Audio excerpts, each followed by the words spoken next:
as many times as you need.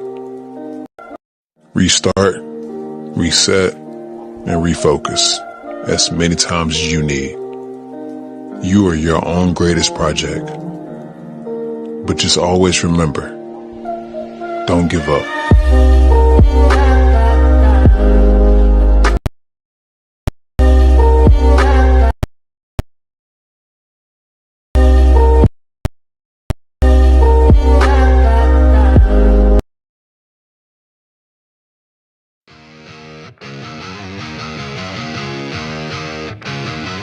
Shadows on the playground, nobody sees. Invisible faces lost in the breeze. Screams buried deep, never make a sound. A whole generation falling to the ground. Hear us now, we're breaking the chains, carrying scars, dragging the pain. We are strong, though we were denied. Voice for the invisible, we won't hide.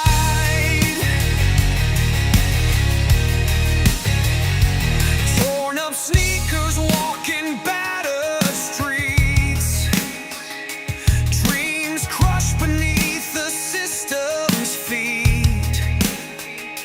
Homes that were prisons, lives rearranged. Left to fend for ourselves, lost to strange.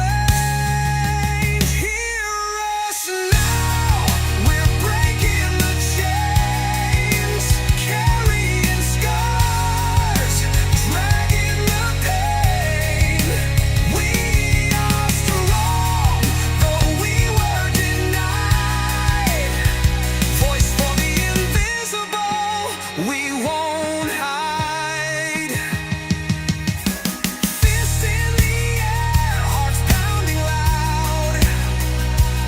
We will not be silenced, not in this crowd.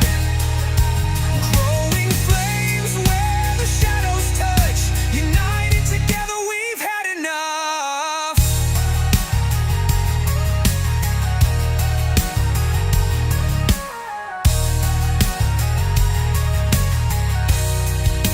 Hear us now.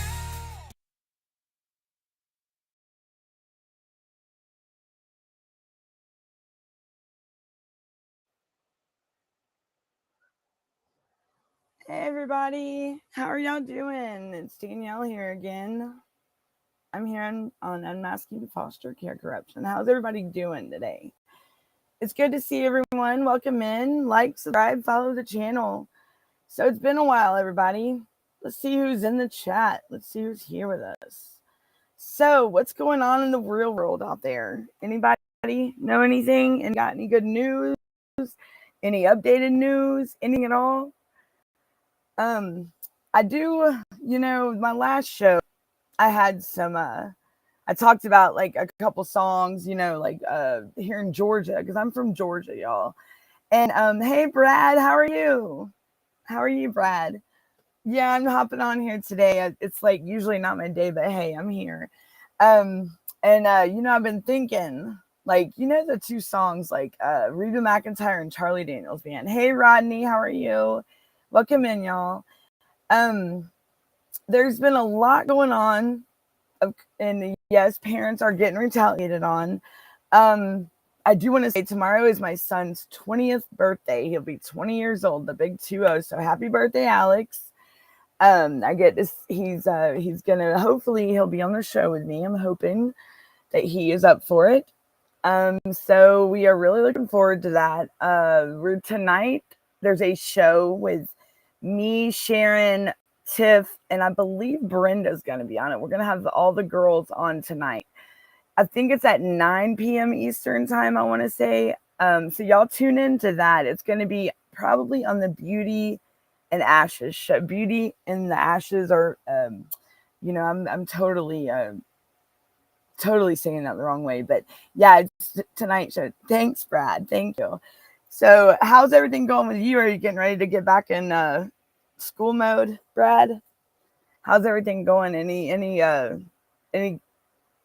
you excited about this year? I wish I was talking to my son, and then my daughter, she just graduated school. She's 18 now, and she's going off to college.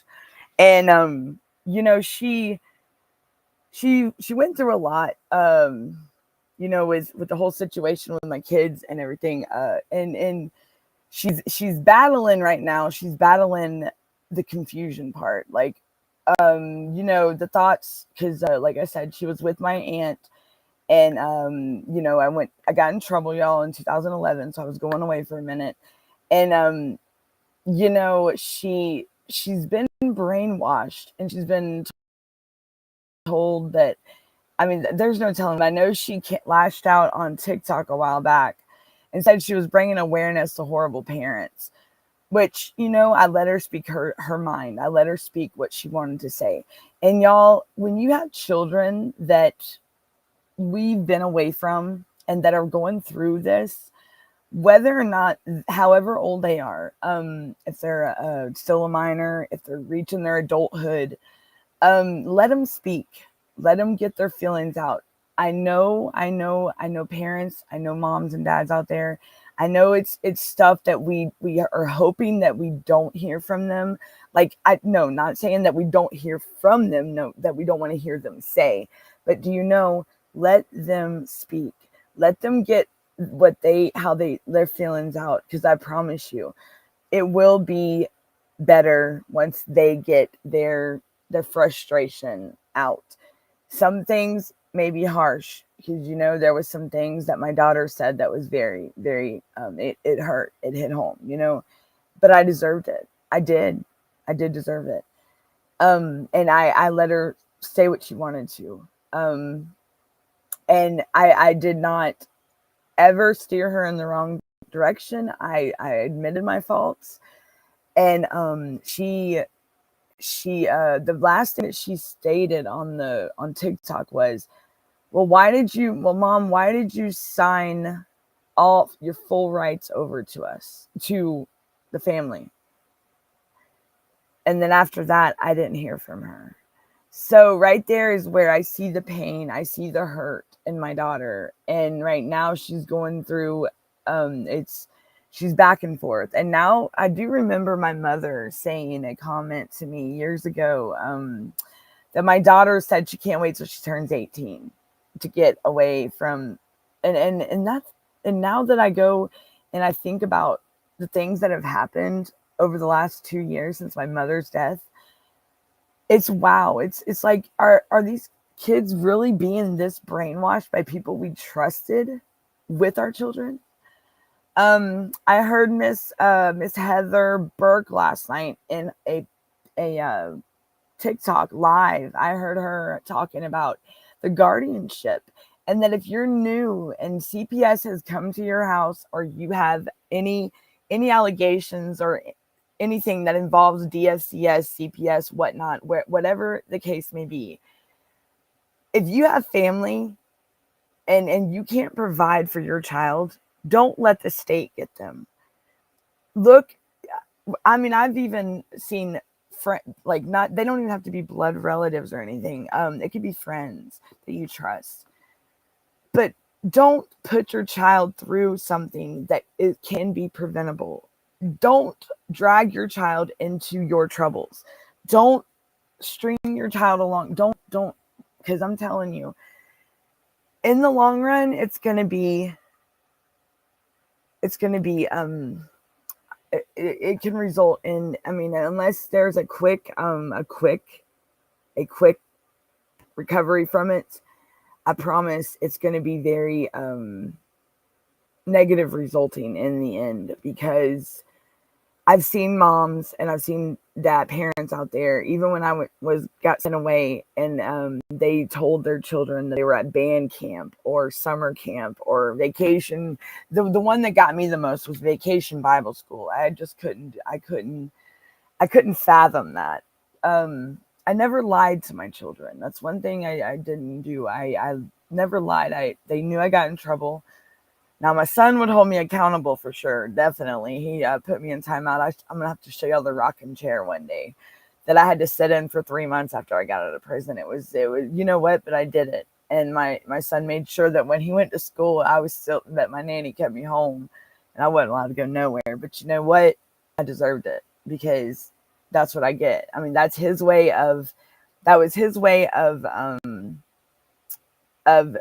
showing me that he loves me, and that showing me also that, Mom, I'm not going to tolerate, he's going to hold me accountable. And that's what's up. But you know what? A young child shouldn't have to do that with a parent. And I'm not afraid to admit that. I couldn't provide for my kids at the time. That's why I needed help. I needed major help, y'all. Major. I was very lost in my dark pathway I was going down. I went down a very dark road, y'all. And I couldn't turn back. I was so far gone. I've seen parents unalive themselves because of they just think they can't do it. Don't ever think you're not wanted here with us. We all stand together in this. I see parents growing weak every day and wanting to just do not give up on these kids, please. These kids need us, and we got to stay in this till the end, y'all. We've got until it gets reformed, until it gets changed, until something. The kids got to come home. We got to find these children. Overseas, I was, I know with the Punisher, we had a show a couple, like last week or the week before, we were talking about the orphan train movement. And I believe it was 1869, and the incubator babies, and then the ecto life. So with that, I'm not sure if y'all remember us ever talking about, like in the 1920s, Georgia Tan. Okay. So overseas, they are exhuming and they're going into a septic tank and getting out and recovering 800 babies that are in this septic tank. It is confirmed, and they are, I forgot where it was. I believe it. I don't want to say a place, but it was, you know what? Let me just look that up. How about that? Let's do that. Let's Danielle just do that. So if y'all are still here with me, thank y'all for joining. Thanks everyone for coming in. Y'all, if y'all know anything, hey, talk to me. Yeah, my son's birthday is tomorrow. Let's see. We do have the Punisher show coming up. Let me tell y'all this. On the 23rd, here in Georgia, Beaufort, Georgia, Foster Jam is going on. They're doing a event for foster children that are aging out. I love it. It's 6 to 6 or 6:30 in Beaufort, Georgia at Hamilton. As a matter of fact, you know what? I better let me find the picture of it so I can tell y'all the truth. So I don't want to lie about nothing. All right, so let's see. It is Foster Jam. Let's see. Where is it at? I know I got it. I did have it. Well, what happened to it? Well, anyhow, it's Foster Jam, and if Facts Over Lies is in here, she would tell me. Hopefully, we got some good news today with Brenda. I'm hoping that I get a answer back from these people about something, and I'll let her share that with y'all. But until we get an answer back, we don't know. But let me find this, y'all.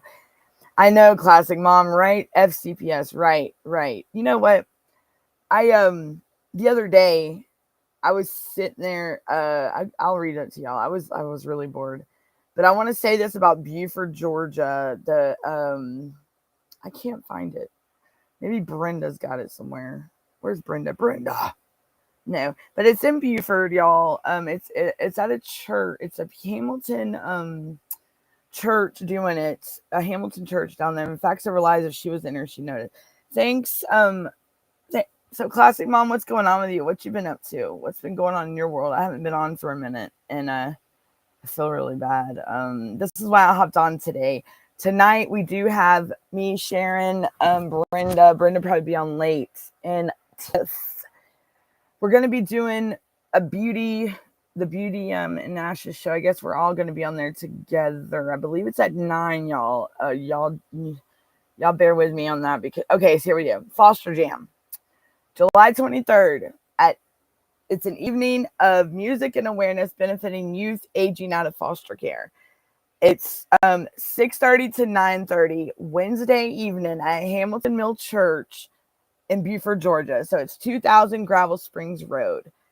Foster Jam 2025. All in Foster, and Mac Powell's going to be there. There's going to be it's like a bunch of Christian bands. You know what? Let's go. Anybody that's in Georgia want to show up, come out, come support these kids aging out because they need us. They need as much of support as they can get. They, you know, I got my son. Me and my aunt, we got my son home before he did reach that age of aging out. My son will be 20 years old tomorrow, and I'll be talking to him here shortly. He's with my aunt up in North Georgia. The judge and right, Reba McIntyre. You know what? Reba was right, y'all. I said that the other day. Reba was right. She was right when she said the lights did go out in Georgia. You know, because we can't let them stay out there. That's the problem. Like, if we don't fight back, right? I mean, classic mom. If we don't fight back, they're gonna stay out. You know. Just like the Devils, you know what? The devil went to Georgia. Well, he's still here. He never left. All he did was grab a badge and a clipboard, and now he's the regional director. You know, it's crazy, y'all. It's crazy. Like, it's absolutely nuts what they're doing. Yeah, the devil's still here. He is absolutely homeschool, right? You know, that's what they say. Homeschool. And there's many people, you know, everybody's got their, you know how they got their different opinions on that. I can say, with my opinion, I was in homeschool, and y'all look how I wound up. That ain't saying much for me, no. But I was not homeschooled. I went to public school. Let me rephrase that. I did go to public school. I went to, but I did graduate.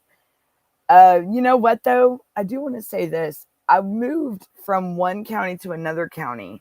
And do you know, my senior, okay, so I got to choose.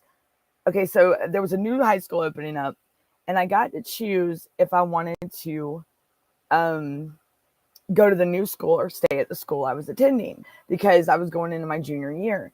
Well, I got to be a senior 2 years in a row. I know that. But when I moved to this county from the original county I was in, do you know they run a totally different type of scheduling? So the new school was on block scheduling. So which means, like, I would take a class for the semester, not the whole semester, just half of the school year, and I would get a full credit compared to the school I came from. I'd have to go the whole school year to get the full credit. So I'd take the whole class. And do you know what happened? I ended up being behind on my credits. So here I am thinking that my senior year, my junior year is going to be great. My senior year, I'm going to be going. No, I had to double up on my credit, y'all. That was absolutely, I mean, I'm glad that I did not rebel like I intended to. I did reach like a little rebel without a cause point. Like I mean, like, I had gave up, y'all. I mean, I was doing really good at the first school, and it was a public school. I was in JROTC on drill team color guard. I was a drill team leader. I was doing really good.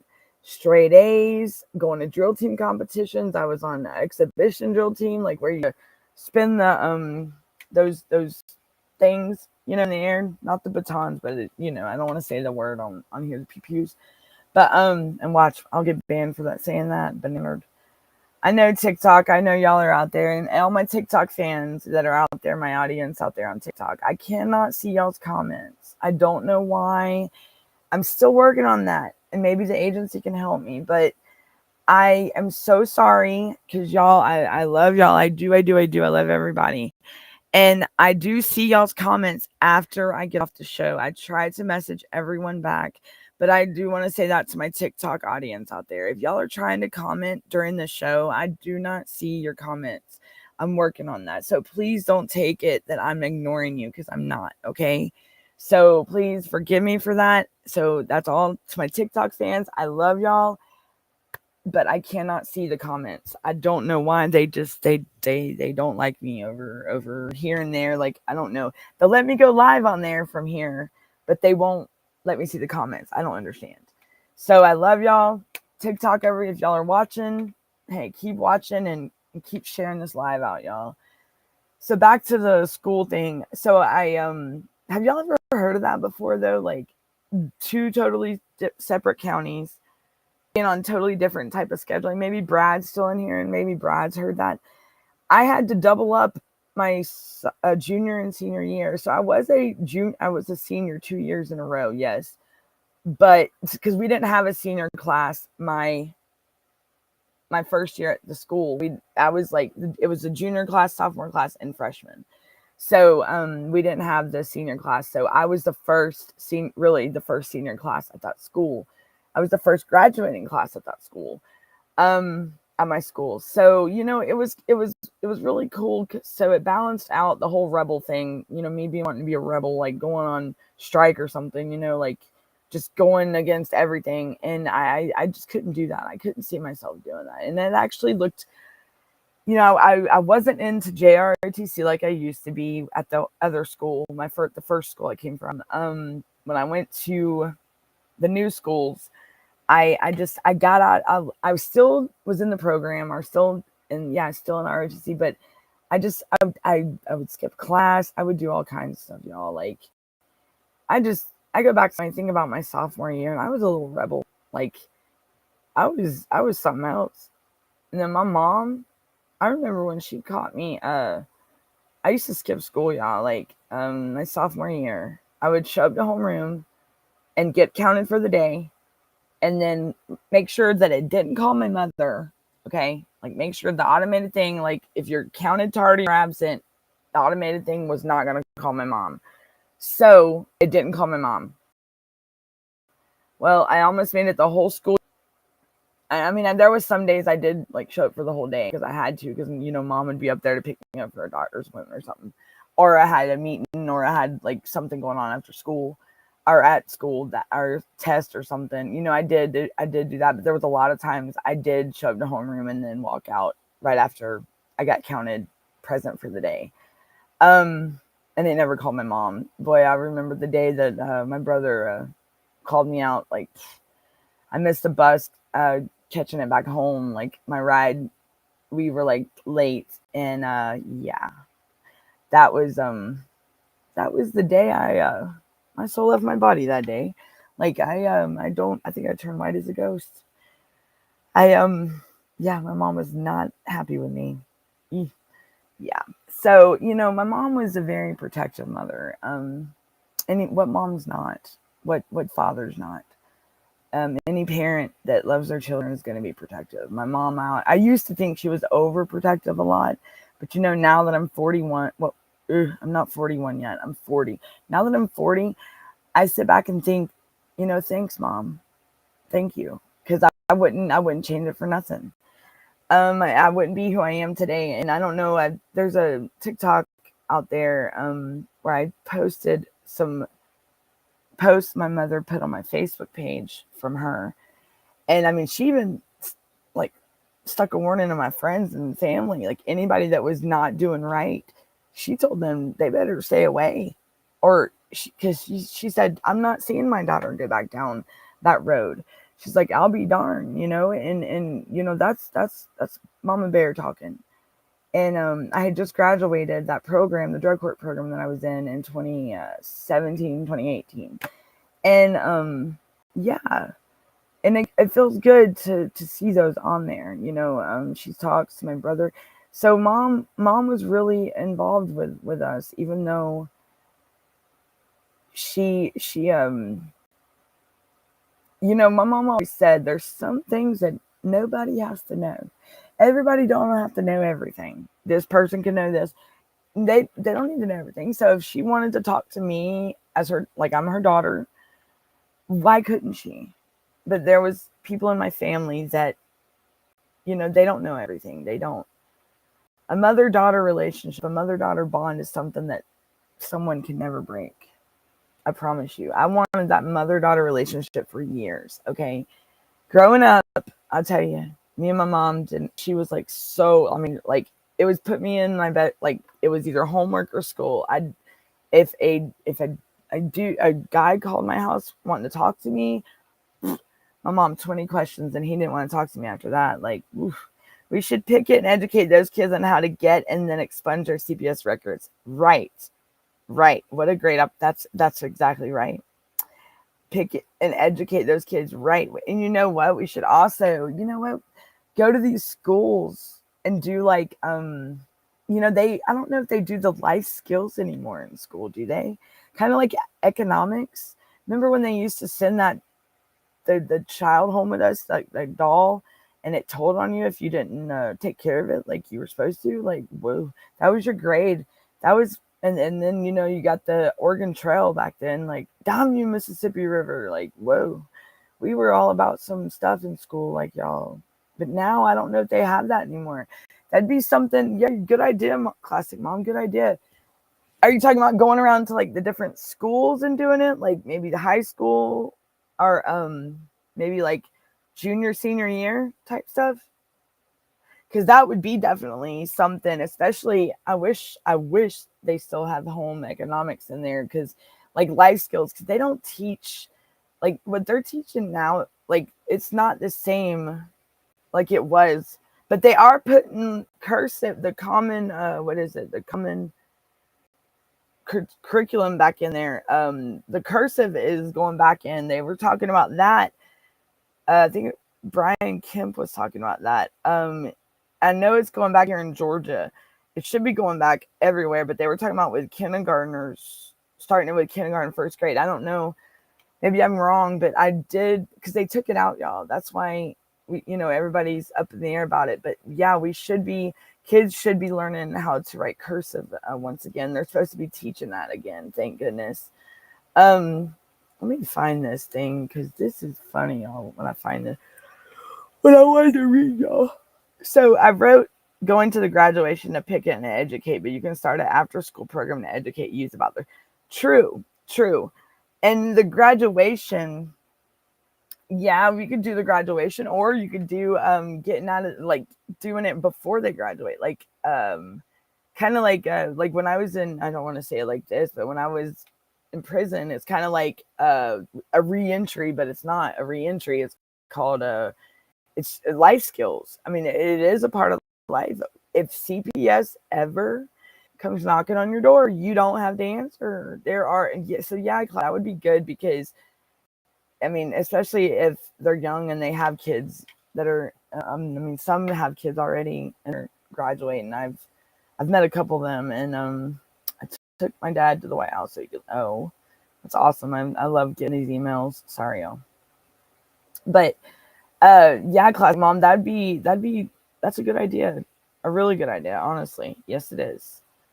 We'll have to get with Brenda on that. And I know here in Georgia, I'm OG for it. I'm ready. Yeah, I'm definitely ready for that. I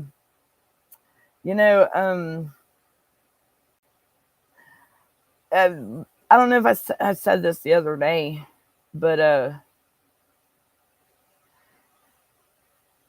hold on. Georgia. Okay. So y'all know how Georgia foster care system is over here. It's so broken. Everywhere it's broken.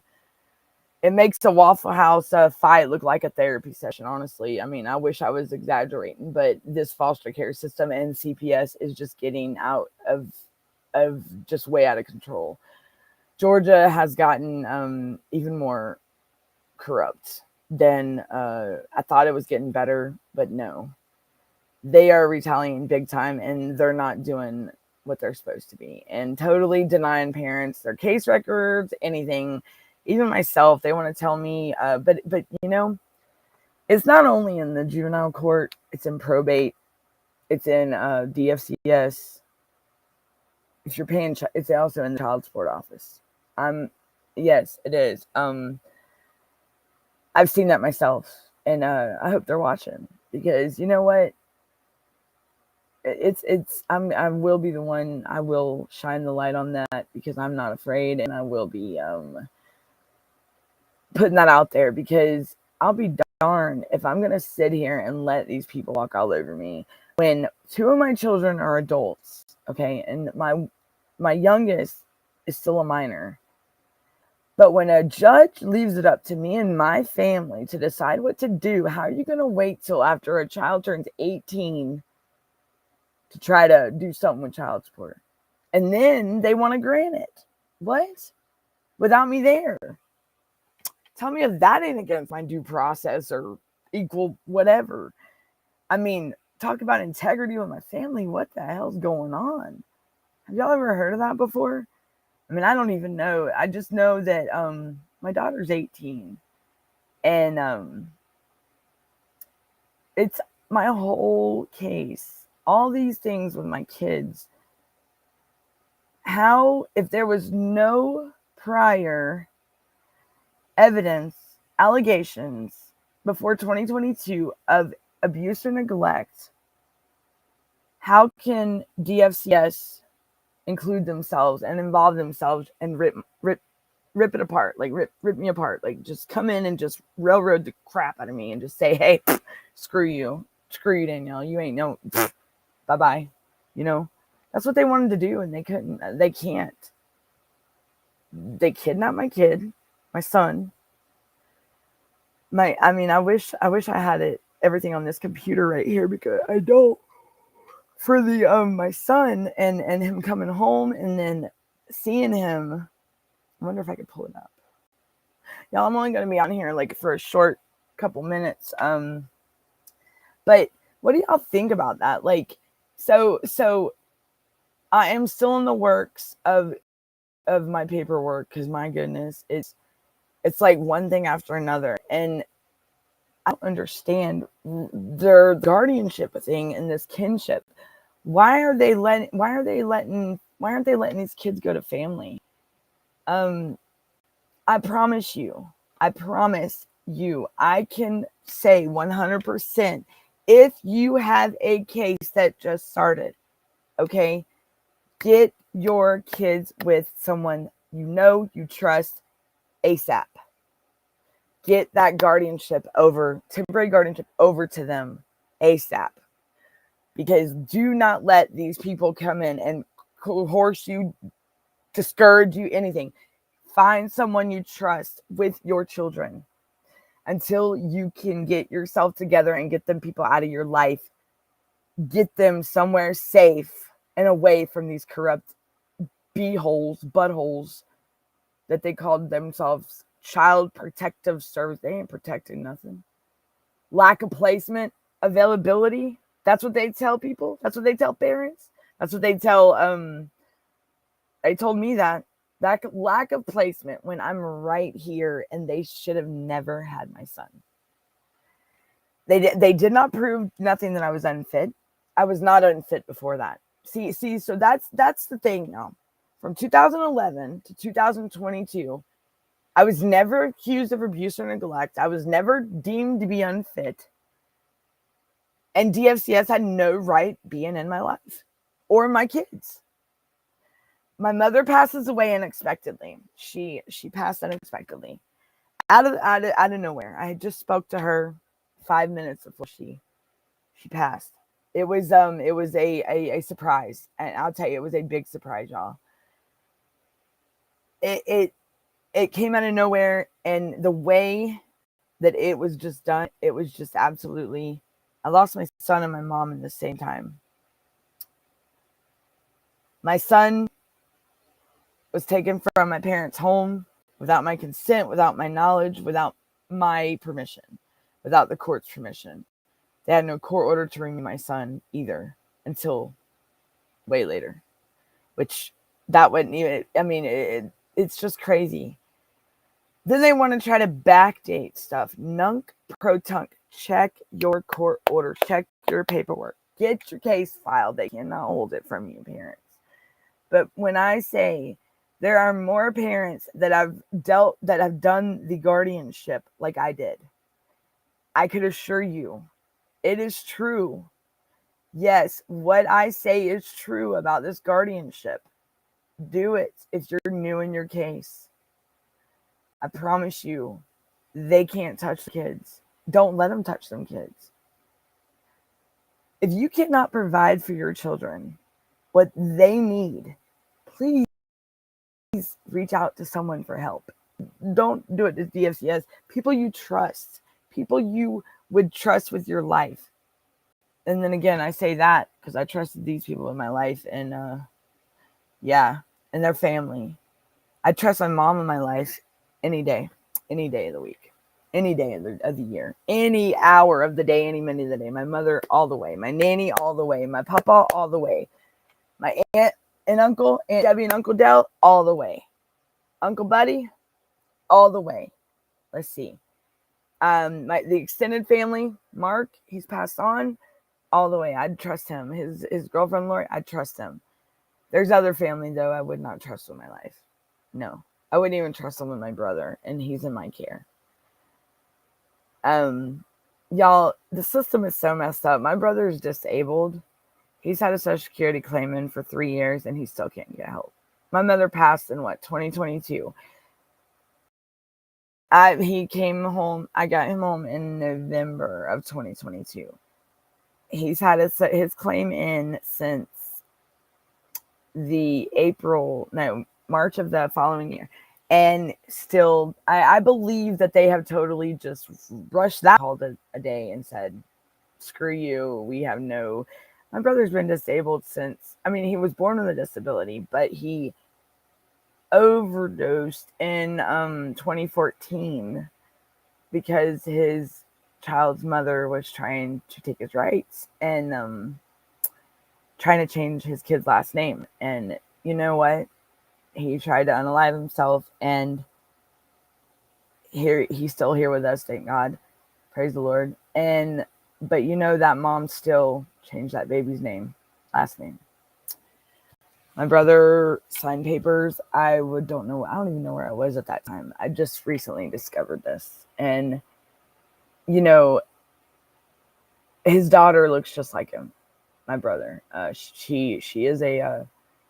She's my brother's all day long, like same grin, same, beautiful.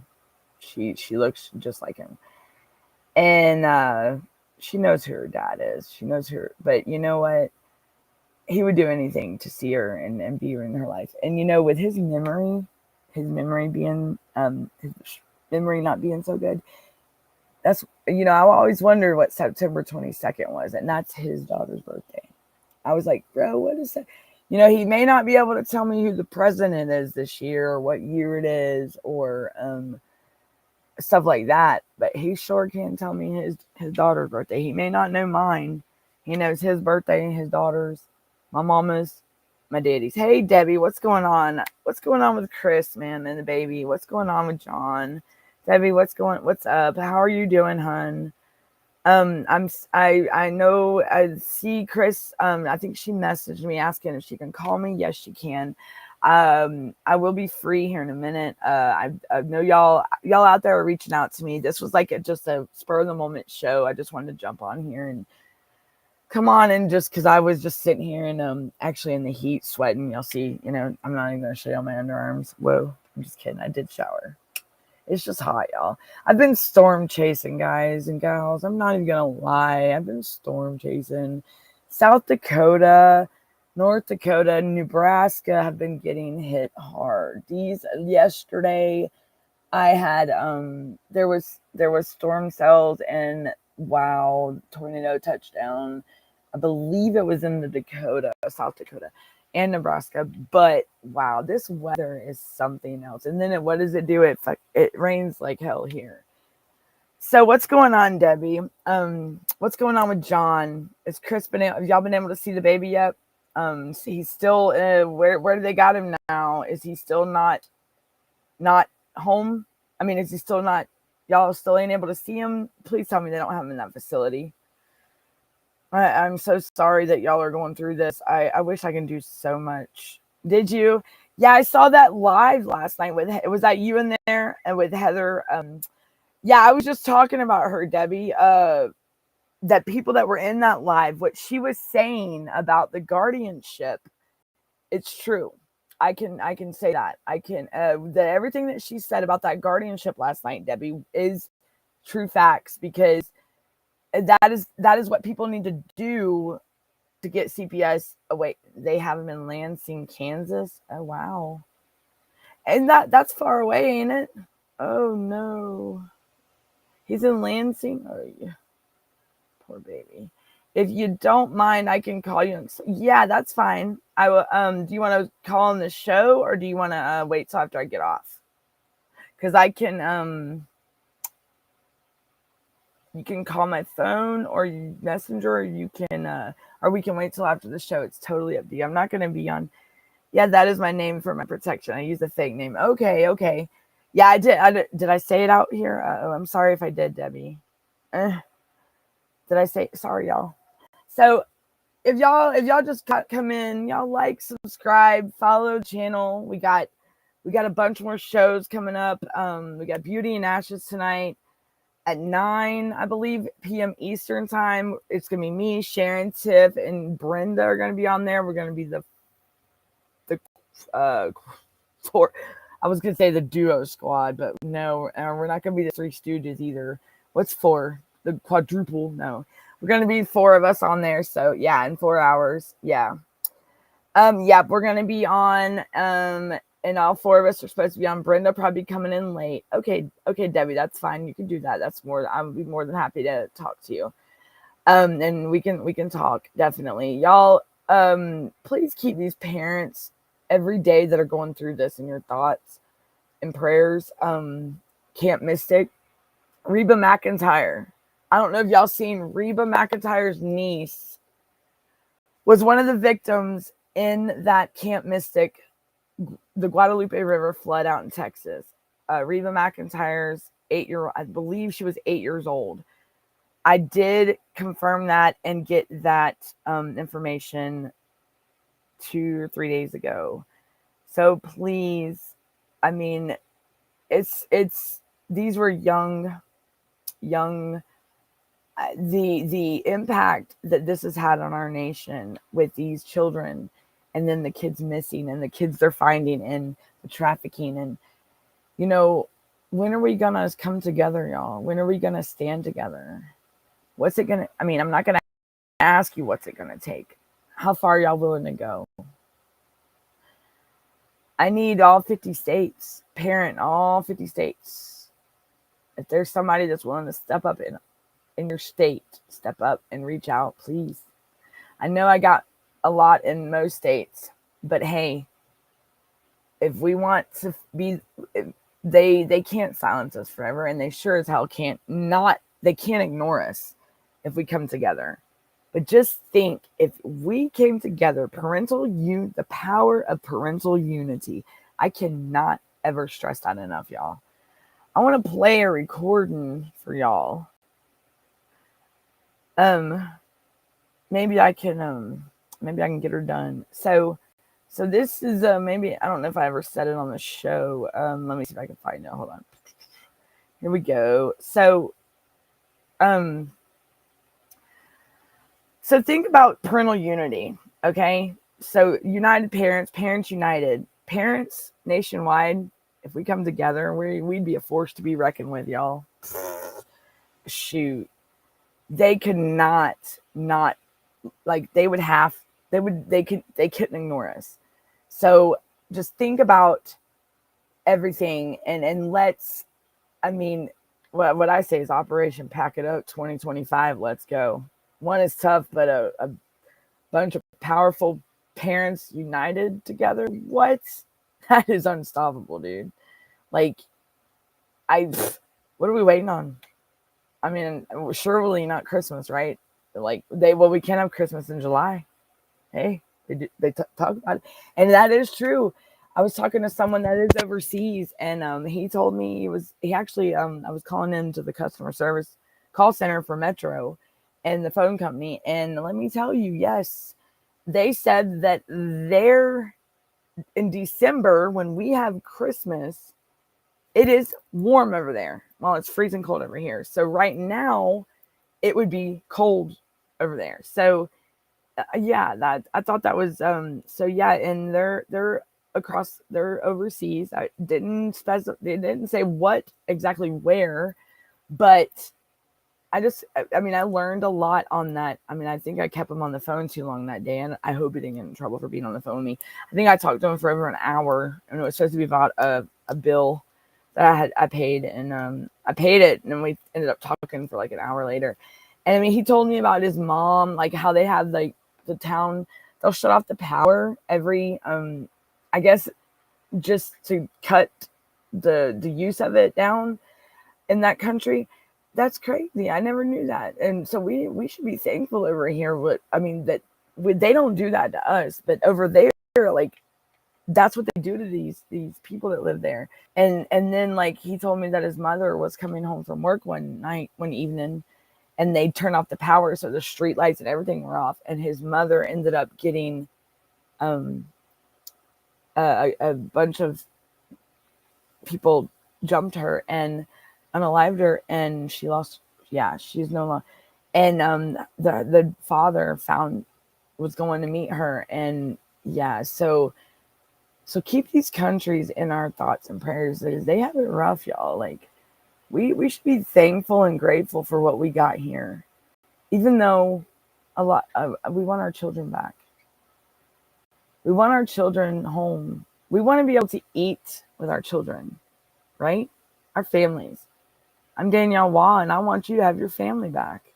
I want my family back. I would love to have my mother back, but what happened to the good old days, y'all? So I do want to say this. Across the country, something is breaking, okay? And it's not starting in the halls of power. It's happening in homes, blindsided by a knock on the door. In hushed and frantic phone calls and late night text threads between terrified parents, a desperate and often heartbreaking battle is building. So what happens when the people raising the next generation are told they could lose them, often without warning or clear cause? They organize, they unite, and they become a force you can't ignore. Think about it, guys. Think about it. All right? So if you're thinking this only happens to bad parents, think again. Today, families are being torn apart by a system that often lacks accountability, okay? We're talking about a nationwide crisis where parents are fighting to overcome insurmountable challenges just to keep their children. Child Protective Services agencies receive federal funding, which can create incentives to place children into foster care, which it does. They actually prioritize foster care over reunification, like for the federal funding, like, yeah. Rather than focusing on family support and reunification, family preservation, So they rather put the kid in foster care to get them federal funds than family preservation and reunification for that federal funding, y'all. We all know this. These parents aren't just asking for their children back. They're demanding the system itself be held accountable. And that's right. We coming no matter what. We're going to get our kids. But we're also going to get this system reformed too, y'all. Okay? We're going to be a Nancy Schaefer 10 times over. Like, let's go. What y'all think? Let's go. And in the process, they're exposing these parents, like us parents, we're going to be exposing injustices, supporting each other in court, and completely changing the fight to protect. Okay? So welcome to the battle for the American family. For too long, a parent struggles against a CPS investigation that was isolating and terrifying. But that's changed. Fueled by the fear of losing their children and navigating a system with few due process protections, parents are building powerful life-saving advocacy networks. So this is the fight for their families. Just look at the parents nationwide and worldwide rising across the nation and the world. These aren't just local support groups. They're coalitions fighting for systematic reform, movements, parents rising. They mobilize thousands of parents to ensure that their stories are heard from local courts to the highest levels of government. So that's what it needs. Y'all heard that, right? Thousands of parents mobilized across the country, across the world. Let's get it done. Let's be the now. Let's be this change that needs to happen. Because if we're not, what's the future going to be like for our children? Okay. Their goals are monumental. They are fighting for an end to child removals without due process, pushing for laws that prioritize family preservation, and demanding transparency about the federal financial incentives that can lead to families being needlessly separated. There's no reason for families to be separated over poverty or these kids removed and traumatized and thrown into foster care and not let go to family. Family preservation and reunification is not happening in our nation right now in our child welfare system, let alone these kids are just taking over foster care and they don't want to be there. We don't want them there and we don't need them there. We need them home. We need them home with their families. I mean, they're 80, probably, well, more than 84% of these cases are not even in imminent danger. There's no abuse or neglect. What? Come on, y'all. We got to be the voice. So their strategy is a masterclass in grassroots survival. They bring families together under one big thing to make their voices louder and share resources. They show up at court hearings to support one another and lobby politicians for accountability. We do have people up there in Washington that are doing that. Beatrice is up there. I think Mark Ludwig is up there. There's Connie Reguli. Tanawa is somewhere out there. What's that other one? Dave Weigel. You got Tiff and the Punisher. You got everybody on the podcast that's talking. Y'all are even doing it. The audience, my guests on the show, everybody. Just show up and show out, y'all. Voice yourself. Tell people what's going on with this. Say, hey, make it a casual conversation. If you're talking to your friends, be like, have y'all seen what's going on in the state's child protective services? Like, what's going on with this? I would never, you would be surprised at how many people do not know about this stuff, the failures in our child protective services and foster care in your state. You would be surprised at how many of the average people do not know, because that's how much it is kept hush hush. Like, I call it Georgia's dirty little secrets. Georgia's hidden foster care. Georgia's hidden scarlet letter. Yeah. That's one of my songs. Free from Fears. Invisible is another one. Georgia's dirty little secrets. Mm-hmm. Yeah, Georgia. I'm talking to you, Georgia. Hey, Georgia. I'm here. Oh yeah, I got a lady today too. So we use social media to turn thousands of individual nightmares into one collective powerful testimony that lawmakers are finding very hard to ignore here lately. They can't ignore us. They're hearing us.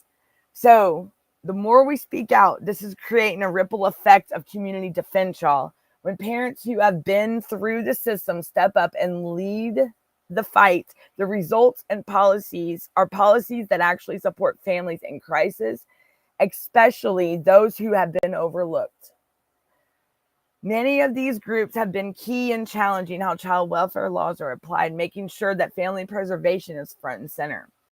They have proven that when parents come together, they don't just fight their individual cases. Listen to this, y'all. What time is it? They create a lifeline for other families and demand a justice system that protects every single child's right to their family. So, the sheer scale of this is incredible. Every single day, that when people unite, come together, it's an unjust system, and it can be done. But what if the most powerful place to use this unity isn't in the courtroom? What if it's in your own house? Listen to this. We just talked about being up at the White House, being up in with the politicians. But what if the most powerful place to use this unity isn't in the courtroom, but in your own home? Check it out, guys and gals.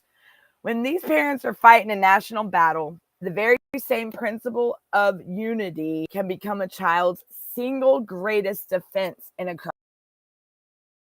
crisis. Listen to me, y'all. Listen. The real revolution, the one that shields a child's heart and future trauma, starts with one simple, powerful idea: a united front at home. Okay? This is where the power of the united front up at home. When your family is under a microscope, parenting advice feels useless. But no matter the family setup, one thing holds true. Children's best defense is caregivers who present a united front. Okay? It's called a child's single greatest advantage for a reason. Y'all heard that? The family setup, one thing holds true. A children's best, the single greatest advantage is for a reason. It means parents or caregivers back each other up, stay consistent under pressure, and never, ever let investigators or the system undermine one another. You don't have to be identical parents, but you must be an unbreakable team. Y'all heard that. Whether or not you could be going through a divorce, anything. Thank you, Predictable and Carper Love. I appreciate that. Thank y'all for coming in and sharing that with me. I appreciate it. Like, share, subscribe, follow me. Let me. I got a couple minutes, but let me finish this up, y'all. So you don't have to be identical. Just we can be an unbreakable team, y'all. We can. And that teamwork is the foundation of a child's ability to weather this storm. Let me tell you, I can prove it. My son, if it wasn't for the unbreakable team that my mother and my family, that he wouldn't have been able to make it through this. He's a lot stronger than I was, and he made it. He went out to that facility. He was out of that facility, and that boy was he was a beast. He wasn't playing. He did not take nothing from them, and he was there, and he stood up for himself and everything. And I don't know why I'm frozen. So so the most critical benefit, the first most critical benefit to this, it's the end of divide and conquer. A CPS investigation can easily pit parents against each other, turning small disagreements into reasoning to separate a family, okay? I don't know why my face is like that, but I'm just going to have to keep talking, okay? It weakens the family structure and can be used to suggest parents' authority is flimsy. When parents present a united front by discussing everything in private and presenting one clear, consistent story, that tactic fails. It shuts down the potential for manipulation and replaces it with the strength and clarity. But it's about more than just legal strategy. A united front preserves a child's emotional security. Consistency is to a child what a foundation is to a house. Did y'all hear that? Consistency to a child is what a foundation is to a house. All right. I can say it 5 more times if we need to. Let me get, oh Lord, look at that face, y'all. Look at that face. Let me get this off. Let me get my background off. That's a bad background, y'all. I'm so sorry about that. Oops. All right, let's see if it moves around better. I'm back from outer space. Okay. Maybe it'll come up. I don't know. It's not coming up yet. But okay. So It creates a constant state. Okay, so consistency is to a child what a foundation is to a house. It has to be solid. It rules, loves, and support feel like they are fracturing under the stress of an investigation. It creates a constant state of anxiety for a child. A united parental approach, on the other hand, is a safe harbor. It shows a child their world, while under attack, is stable at its core because their guides are on the same page and they are safe. So maybe the biggest impact is what it teaches them about resilience. Okay. So I want to continue, but I'm going to have to end right there. I will be on later. I don't know why this thing ain't working, but I will be on later this evening at 9:00 for the Tiff. Tiff and Punish are going to be next. Let me see if I can come on this thing ever. I don't know why I can't be seen. Hello, Batman. I'm here, but I'm not here. Let's see. So yeah, everybody, it's not cooperating with me today. So yeah, thank y'all for watching. Y'all like, subscribe, share the channel out. But I'm gonna have to go ahead and end the show. Debbie, thank y'all for coming in. Y'all like, subscribe, and we will continue this about the parental unity in the home. Okay, I'll probably finish it tonight on the other show. Okay, so y'all, everybody, be good, be safe. Be on the lookout for the Tiff and Punisher show, even though I have a whole nother out. And y'all just keep fighting. Don't stop. Because they learn that the kids, when you are a capable team, the kids learn that they can face injustice without falling apart, and that cooperation is how you survive. These are life skills that will shape their ability to overcome future challenges, okay? So when they see their caregivers supporting each other, refusing to blame one another, and working as a team against incredible stress and pressure, that, my friends, is getting a masterclass in resilience, okay? And they learn that's a life skill that will shape their ability to overcome future challenges. So, and this is just as true, maybe even more true, for parents who are divorced or co-parenting. Keeping a united front on discipline, values, and love gives a child a crucial sense of stability while their family is being threatened. It means setting aside personal history for the sake of the child and proving that even when a partnership ends, the parenting team doesn't have to. It's about respecting each other's role and sharing an unbreakable commitment to what's best for your child. So we've talked about unity in the face of crisis. So listen to this. So from a nationwide advocacy group demanding systematic reform to two parents holding their ground in the living room, the message is the same: unity is power. On a grand scale, organized parents are showing that their collective voice can hold broken systems accountable and fight for the future where families are protected. They're pushing for due process, transparency, and a system that actually supports a family instead of tearing them apart. So, on a smaller scale, the simple daily act of presenting a united front at home gives a child the emotional armor they need to survive. It teaches them, it builds security, teaches resilience, and models the kind of cooperation that makes for an unbreakable family, okay? So these two things, one public and one private, are two sides of the same powerful coin. They prove that whether you're fighting in a courtroom or just talking in your living room after the kids are asleep, when parents stand together, they are an unstoppable force for their children. Your unity is your strength, your children's advantage, and truly a force to be reckoned with. So come on, everybody. What do y'all say? The powerful parents united. The power of parental unity. These are two things, one public, one private. We got the advocacy groups, and then we got the parents at the home. Let's do this. Let's make it happen. Let's come together, stand together, and show these people we ain't playing with them no more. We are not hearing their echoes and hearts. Let's be that voice. Let's be that bond. Let's be that unbreakable, unstoppable team, family, support, everything. Let's be that emotional armor for our children that they need, where they learn resilience, and it builds security with them, and the kind of cooperation that needs. So that it's unity. Unity is our strength. Okay.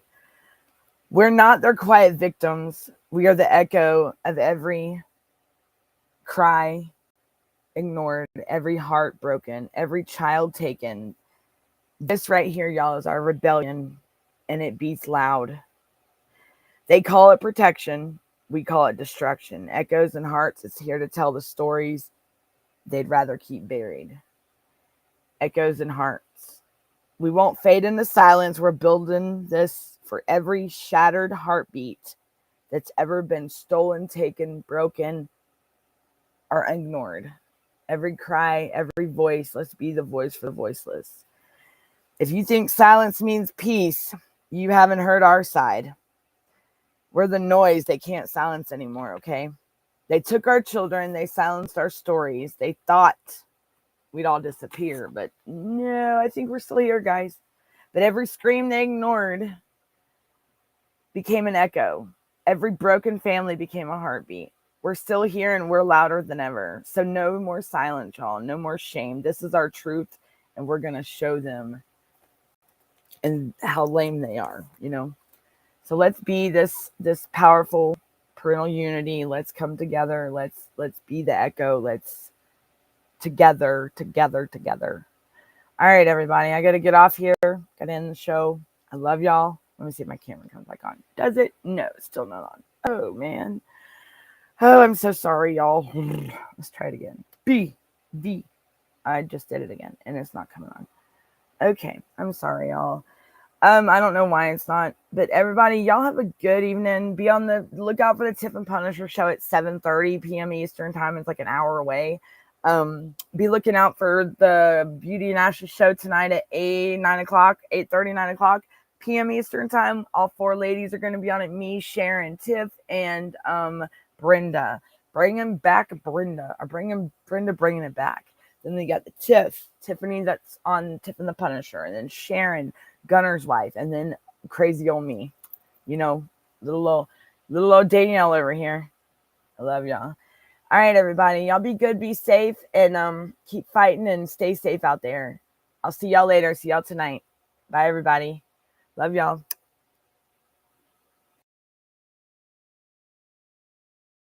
Until next time, be on the lookout for my show tomorrow. It's Alex's birthday. My son, he's the big 2-0. Happy early birthday, Alex. It's party time. All right, y'all. I'm gone for real this time. Bye, y'all. Like, subscribe, follow the channel. Bye, y'all.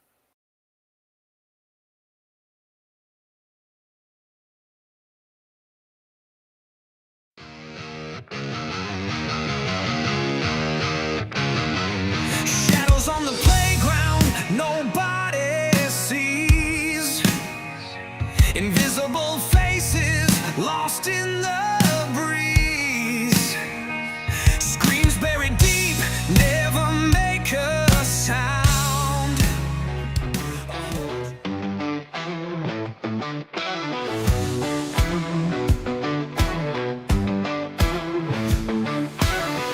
In the shadow of the peach day, where the magnolias bloom so late, a child stands alone in fear, wishing someone would hold them near.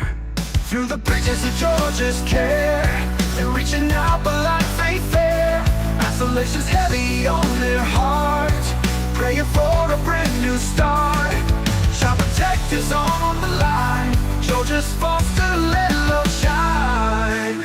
I see peace, you send them far and wide, across the borders where they divide. Families waiting with open arms to shield them from all worldly harms. Through the bridges of Georgia's care, they're reaching out but life ain't fair. Isolation's heavy on their heart, praying for a brand new start. Child protectors on the line, Georgia's foster, let love shine. Georgia's foster, let love shine. Though the journey's tough, the road is long, singing out this hopeful song. Every Every child deserves a chance to find their home, their love, their dance. No more darkness, no more tears, just a future free from fears. With each step they grow so strong, in a place where they belong. Through the bridges of Georgia's care,